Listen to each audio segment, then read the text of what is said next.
Hello everyone, I'm Escambia County Sheriff David Morgan and welcome to this segment of the ECSO News. Tonight's segment will be entirely Ask the Sheriff questions. We receive volumes sometimes of requests that come in both by telephone, over Facebook, and sometimes on our blogs. Again, asking the sheriff to address law enforcement issues in our community. When the volume gets such that we can't do it in the segment that's normally associated with Ask the Sheriff, meaning the very end of ECSO News, we will take the entire 30 minutes in order to catch up on our call volume. The episode tonight is one of those that will handle that particular problem. By the way, it's a great problem to have. Continue to ask us questions. I'm Escambia County Sheriff David Morgan, and stand by.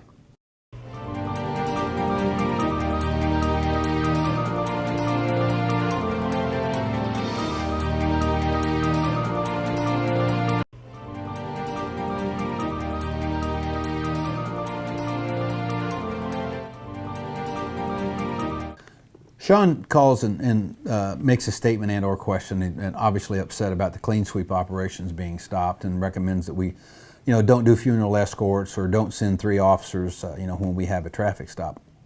Well, Sean, number one, clean sweeps were stopped because, again, of a manpower/budgetary issue, not because we wanted to. We started clean sweeps under my administration. We were about 6 months in. It was a program started in New York City where the citizens got together and cleaned up a square block, and then it became 2 blocks, 3 blocks, and I think they ended up doing about an 8 square block area. And it was part of a Take Back Our Neighborhood program where citizens got out and got together collectively and cleaned up the neighborhood and had old buildings torn down, etc. And that's what we've endeavored to do here for the last 8.5 years. So no one is more disheartened by this budget issue and having to cut back on programs that we've had in place for the last 8.5 years, which have proven to be very, very successful. Clean sweep being one of them.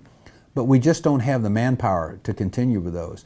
You probably don't know, but the sworn officers that participate in that program, many of them are in an off-duty overtime status, and we have to pull from officers, again, not on duty, that are patrolling their normal duties.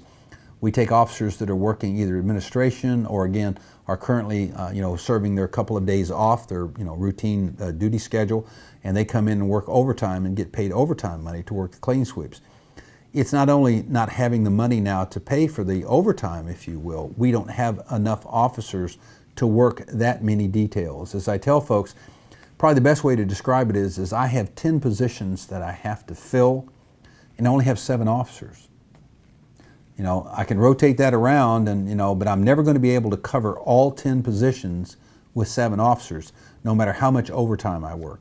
And so that's the situation we are with, again, throttling back on the clean sweeps. Your observation about funeral escorts, those 2 are stopping effective October the 1st. So that has also fallen to the manpower budget acts, if you will. We cannot continue to do those. The traffic unit will be pulled back, dispersed into regular patrol duties and, yes, traffic control duties, but not tied up doing funeral escorts. And so, we have done those things that you recommended.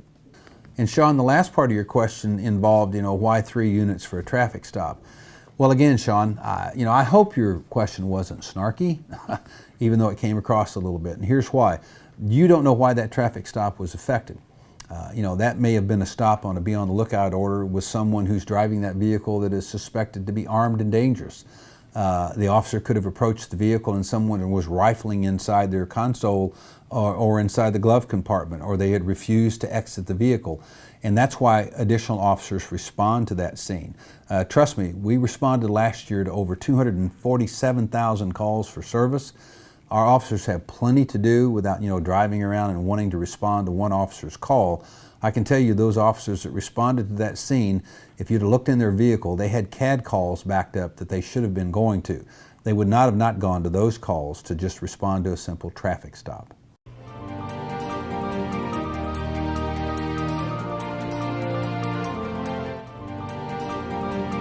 Karen asks and asserts that she too is disturbed by the Board of County Commissioners' approach in not supporting the Escambia County deputies and the associated pay scale increase in pay raise.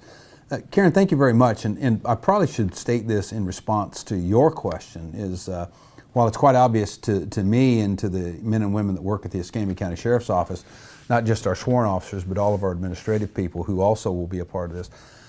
Karen, I don't get a raise out of this, and I think a lot of people probably are not aware of that this doesn't affect my pay as the sheriff of Escambia County. I could most assuredly sit here for the next several years in this term in office and just kind of smile and go back to the men and women here, both sworn and non-sworn in administration, and say, well, folks, we asked for your pay scale to be adjusted and your annual raises, and they're just not forthcoming. Doesn't affect me in the least. My pay would remain the same. However, the right thing to do is to support the men and women at the Escambia County Sheriff's Office, again, both sworn and non-sworn, as is the Board of County Commissioners, to make sure that the men and women involved in public safety, whether it's at the Sheriff's Office, the Fire Department, or EMS, are adequately compensated. I've even had people down at the BOCC make the observation, well, the sheriffs make a lot of money in off-duty employment. And so that's why some of their pay is on the higher end of the scale. Now, I want everybody to think about that for just a second. You hire on as a deputy. We're not paying you a living salary anymore. But you can make up the difference with a part-time job. Now, how many of you have gone and sought employment with an understanding in filling out that application that this is not going to feed my family? I'll need to go down the street and find a part-time job to supplement the income that I'm going to get working full-time. Now, that's just insanity for anyone to either think that or imply it in any way that, well, we realize your salary is not what it should be, but you can make up the difference in a part-time job. In law enforcement, so don't spend any time with your family or with your church or other civic organizations. Plan on getting that part-time job once you become a deputy, a fireman, or an EMS worker. That is ridiculous, and we're not going to be a part of that as long as I'm the sheriff of Escambia County. So yes, Karen, you and your friends and neighbors and your family members, please write letters to the Board of County Commissioners and to Governor Scott and let them know that you support, again, first responders in Escambia County and the Sheriff's Office intent to, again, secure appropriate pay scales and raises for the men and women of the Escambia County Sheriff's Office and all of our first responders. Thank you, Karen, for your support.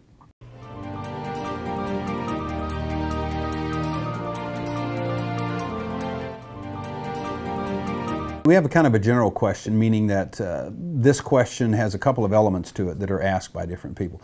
Number one, the question is to, why are we using Tahoe vehicles for police vehicles as opposed to cheaper vehicles or smaller vehicles or more gas efficient vehicles?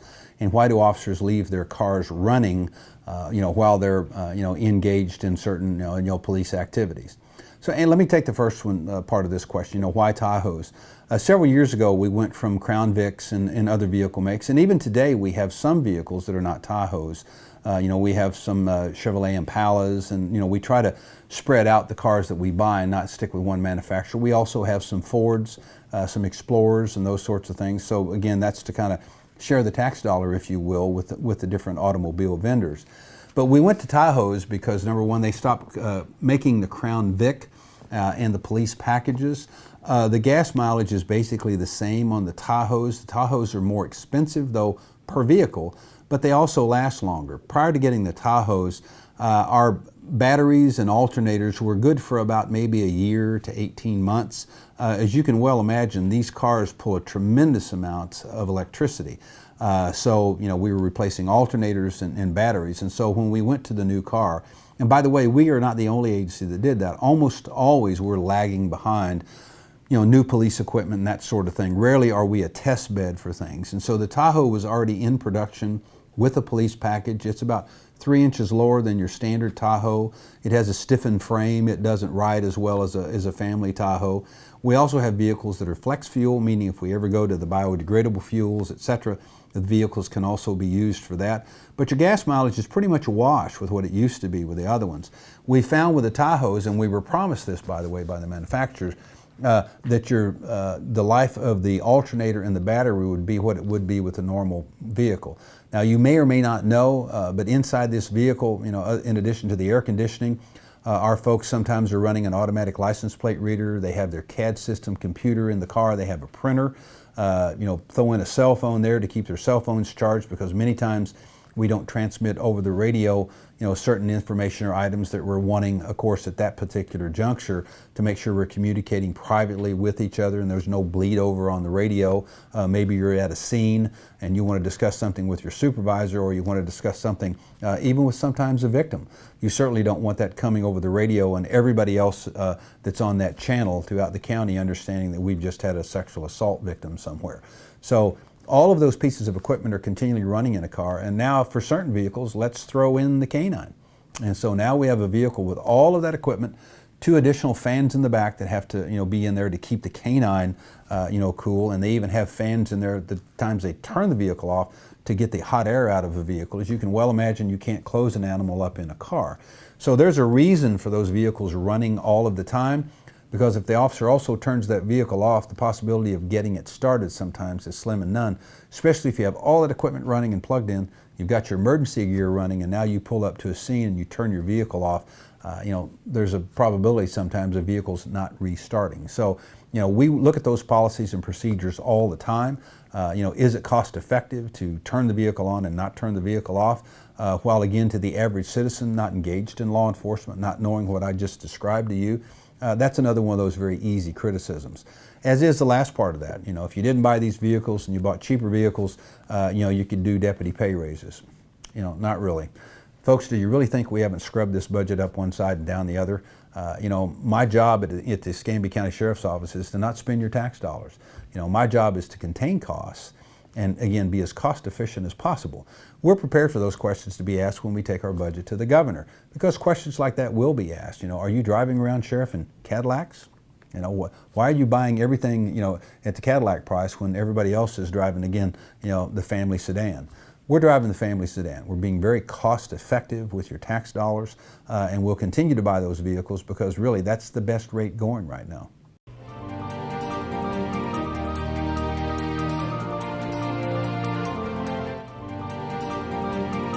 Tracy asked a question, and it's kind of tied into some other citizens' requests about how the deputies utilize their agency-issued vehicle.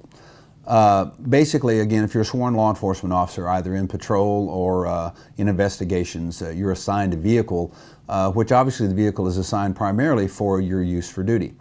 We authorize their use of that vehicle and their uniforms, by the way, when they're engaged in off-duty employment. We have contracts with certain businesses around town where they can call and request, an off-duty deputy, and then they pay the deputy's salary for that time.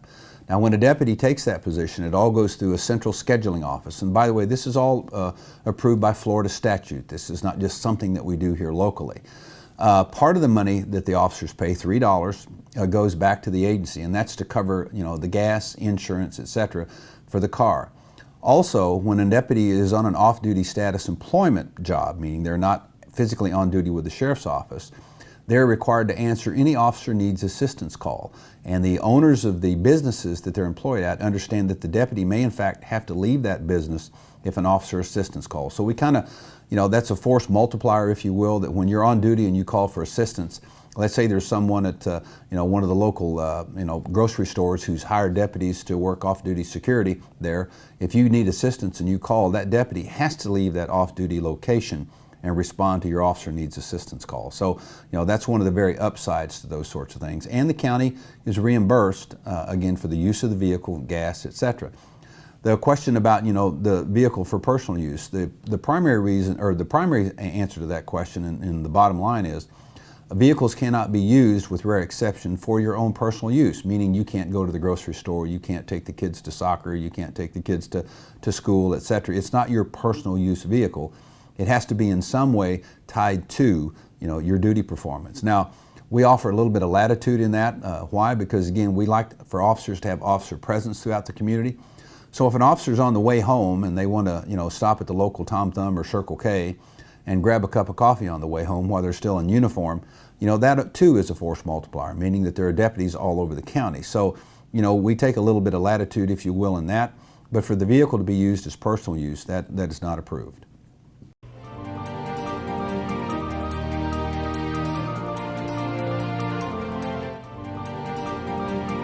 Joshua and Amanda asked the question, number one, does the county have enough revenues to pay our officers a sufficient amount, and where the deputies going that leave for more pay. Josh and Amanda, that's probably, the first part of your question is probably debatable. The county since 2003 has lowered the millage rate from 8.7 to 6.6, which worked out a couple of years ago. I haven't crunched that number in a little bit of time, but you're talking over $30 million that the county overall budget has been reduced just by continuing to roll back the taxes. Now, as a property owner, I can tell you on the surface, we all kind of like that. Why? Because I'm paying less in property taxes. And I wouldn't have an issue with the county doing that if they didn't continue to expand the tax liability base. And you say, well, what is that? Well, number one, our tax liability base is growing at the Escambia County Sheriff's Office. It costs more money to do business in law enforcement than it did in 2003. This is 2017, 14 years later. Are you paying the same amount for milk or gas or your mortgage payment? Anything in 2003 as compared to today. There will always be a certain amount of physical creep, meaning that the cost of doing business always goes up. So for any county commissioner to tell you that we can operate the county in 2017 with reduced millage when we had a high in 03 is beyond the pale. That's just ridiculous for anybody to consider that you can continue to do that. And to add insult to injury, the county is still, again, increasing the tax liability base by building more community centers and more parks, which, by the way, for those of you that don't know, the county spends on average $2 million just to maintain the parks, meaning to go out there and to mow the yards, etc. And if you continue to build more parks and community centers and libraries, if you will, that's going to continue to expand that. And it seems as though we'll continue to fund those while reducing the millage rate, but not give the sheriff an adequate budget to maintain the manpower numbers that we need. The last part of your question is where are the officers going? To many different agencies. Some go to other state agencies, to adjoining counties where the starting salary is more. We lose a tremendous number of officers to the Florida Department of Law Enforcement, also to the federal agencies, alcohol, tobacco, firearms, and explosives, and the Drug Enforcement Administration. Also, one of our biggest employers here locally, Navy Fed, hires a lot of our seasoned officers. Why? Because they can hire the training and experience that they received at the Escambia County Sheriff's Office. We have become an educational treadmill here where we bring people, put them through the academy, give them a year or two of experience, and now they take that experience elsewhere.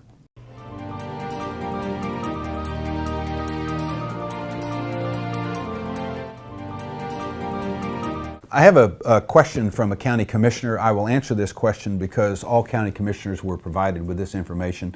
The reason why I preface the answer to this question is because there in Florida we have what's referred to as sunshine laws, and citizens who are not a part of county government, or I should say government period, in the state of Florida are probably not aware that discussions amongst elected officials are tightly controlled and restricted. That is, these laws were passed to keep elected officials from cutting side deals, if you will, and that's why the title of the law is called the Sunshine Law, meaning that all government business must be conducted in the sunshine. Meaning if you're going to have a discussion about a project or a program involving public funds or the letting of contracts or sometimes even the enforcement of certain things, it has to be a full and open public discussion.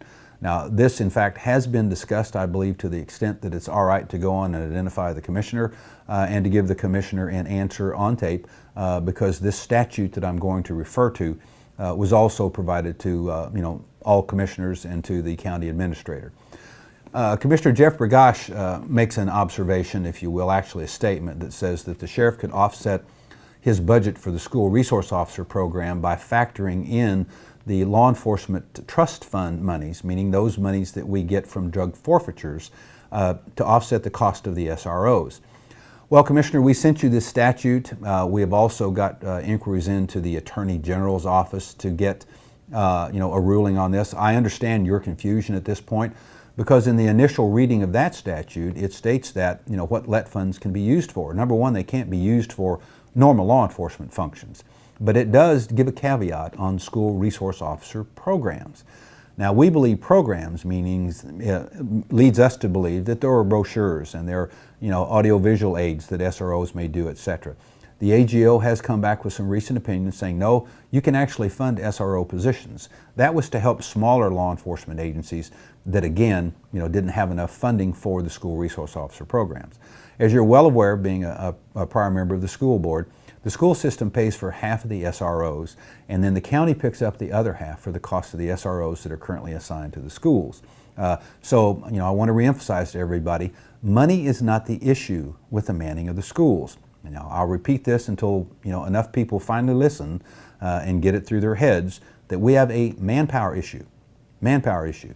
If you gave us our full funding today, we still can't man all of those positions that need manning. Why? Because this attrition rate that we've been facing over years in our discussions with the county commission to try to get our budget up to the point to retain officers has been ignored year after year after year. So we're now at a point to where we're having to take officers out of non-statutorily mandated positions. I would remind Commissioner Bergosh and everyone else, school resource officers are not mandated by statute. Patrol officers and the functions they perform are. And oh, by the way, school resource officers are in fact, again, certified deputies. So the conundrum right now with the AGO's office is, are you making a special category of deputies that are called school resource officers? Our belief is they are not. Why? Because I must have the ability to take a deputy and assign a deputy anywhere in Escambia County to any duties that, again, are outlined by Florida statute. The further conundrum comes with this statute that I have right here. And again, we provided a copy to Commissioner Bergosh. But again, we tend to ignore things that don't support our particular position. The Florida statute is 932.7055, and I would direct everybody's attention to parenthetical or parens 9, which is the very last part of the statute.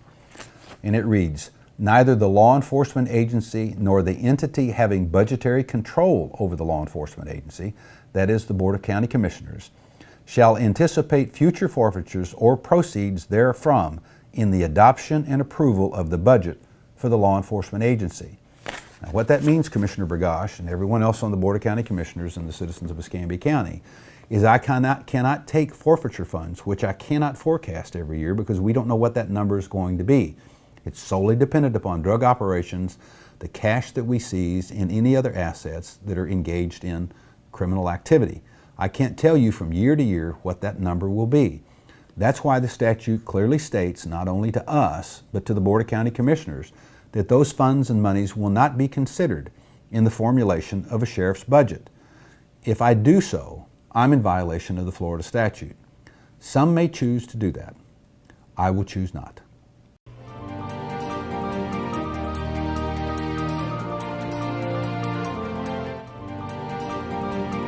We've had some additional questions on our clean sweep operations and the traffic control points that we set up as part of those operations.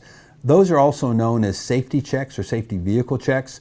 If you'll note, if you've ever observed one of those traffic control points on a clean sweep, the officer communicates with the driver.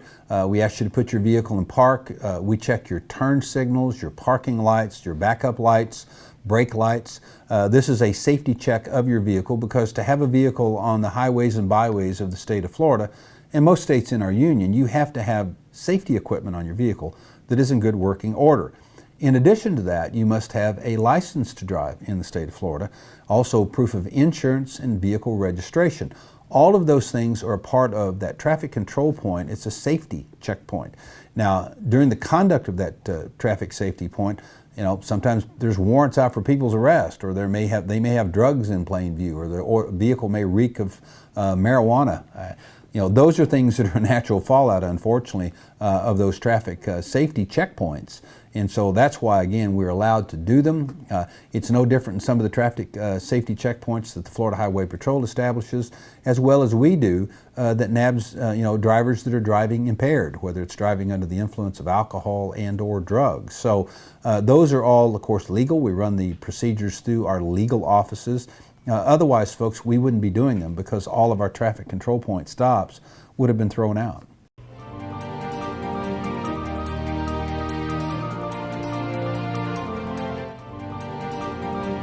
We have an anonymous question and or complaint about officers speeding, lane changing without signals, and of course, how can cops get away with this? Well, number one, they shouldn't get away with it. If you'll get the number off the back of the vehicle, you can make an anonymous complaint to the sheriff's office. And yes, we do in fact check those. And we encourage citizens to do that. And the reason being is we actually track those. There's a system called IA Pro, which is a computerized system. And let's say that you're vehicle number 100, and we get a call or a report this week that vehicle 100 was driving erratically, not using a turn signal, and was speeding in this area. Many times today, people also use their cell phones, to get a photograph of the officer's vehicle, and they'll send that to us. So now we have a complaint on vehicle 100, on this day in August. And then in 2 weeks, we get another one, and guess who it's on? It's vehicle 100, and now it's the 1st of September. Those add up, and the computer program actually flags that officer and or that vehicle to tell us, hey, you've got an issue here. This officer needs to be cycled back through driving safety, or if it's a citizen's complaint on your interaction with citizens that you've stopped. So you actually are doing us a favor if you report those officers and those vehicles, but I most assuredly can't stop it if you don't tell me. If you think that you've done something by calling in and making this complaint, I appreciate you bringing it to my attention, but you got to give me specifics. I can't fix things that I'm unaware of.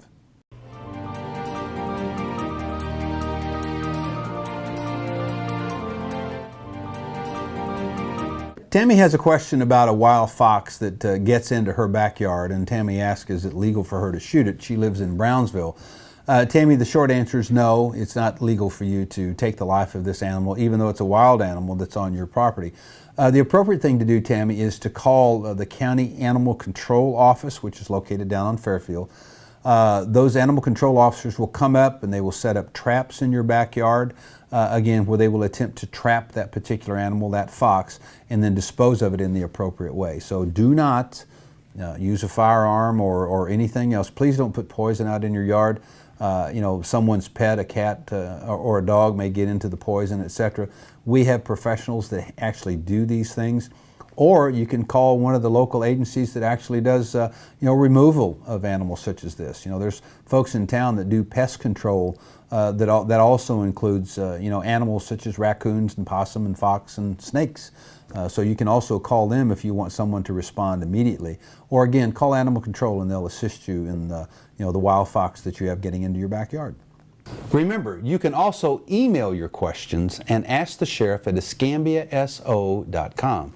We'll be back next week right here on Blab TV Tuesday night at 8 p.m.